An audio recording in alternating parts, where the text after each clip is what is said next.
নমস্কার বন্ধুরা, গল্পের কথামালা চ্যানেলে আপনাদের স্বাগত। আজকে আমি শোনাবো গোপাল ভাঁড়ের একটি মজার গল্প, হাতে গরম। গল্পটি যদি ভালো লেগে থাকে তবে অবশ্যই সাবস্ক্রাইব করবেন। একজন রুটিওয়ালা দোকানে বসে রুটি তৈরি করছিল। এমন সময়ে ওই দোকানের সামনে দিয়ে একজন গরিব মানুষ হেঁটে যাচ্ছিলেন। তার সকাল থেকেই খাবার জোটেনি, পেটে খিদে চনমন করছে, কিন্তু হাতে পয়সাও নেই যে হাতে ছেঁকা গরম রুটি তিনি কিনে খাবেন। অথচ ওই দোকানের সামনে দিয়ে তার পা চলতে চাইছে না।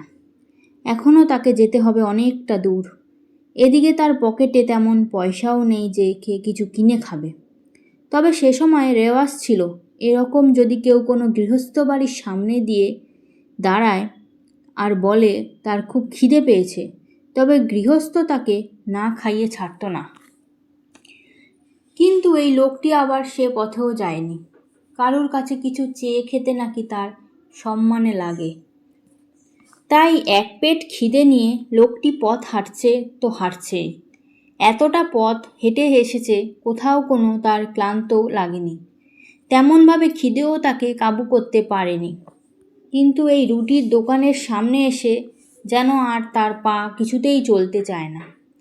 তাই রাস্তার এক ধার ঘেঁষে তিনি দাঁড়িয়ে পড়ছেন। উদ্দেশ্য দুদণ্ড জিরিয়ে নেওয়া ছিল, কিন্তু অন্যদিকে দোকানি মানুষটা যেন কেমনতর ছিল। দোকানের সামনে এরকমভাবে কেউ দাঁড়িয়ে থাকুক, তিনি আবার তা চান না।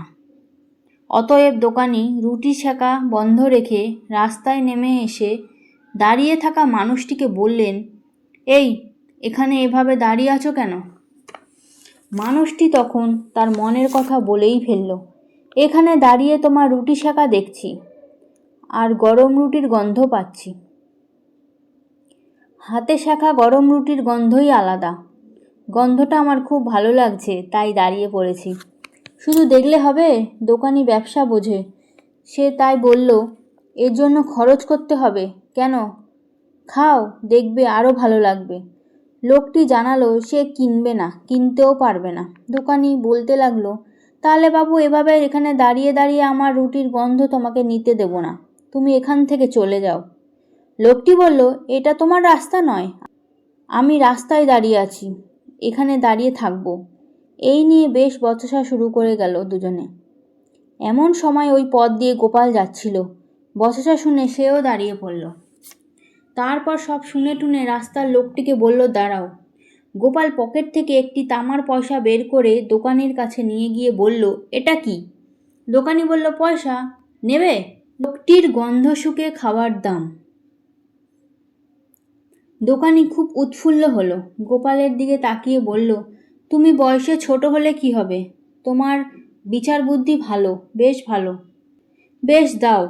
গোপাল তখন পয়সাটা পকেটে ঢুকিয়ে বলল, তুমি যেমন বললেও দাঁড়িয়ে দাঁড়িয়ে নাকি তোমার রুটির গন্ধ শুকে খেয়ে নিয়েছে, তেমনি তুমিও মনে করো এই পয়সাটা দেখে পেয়ে গেলে।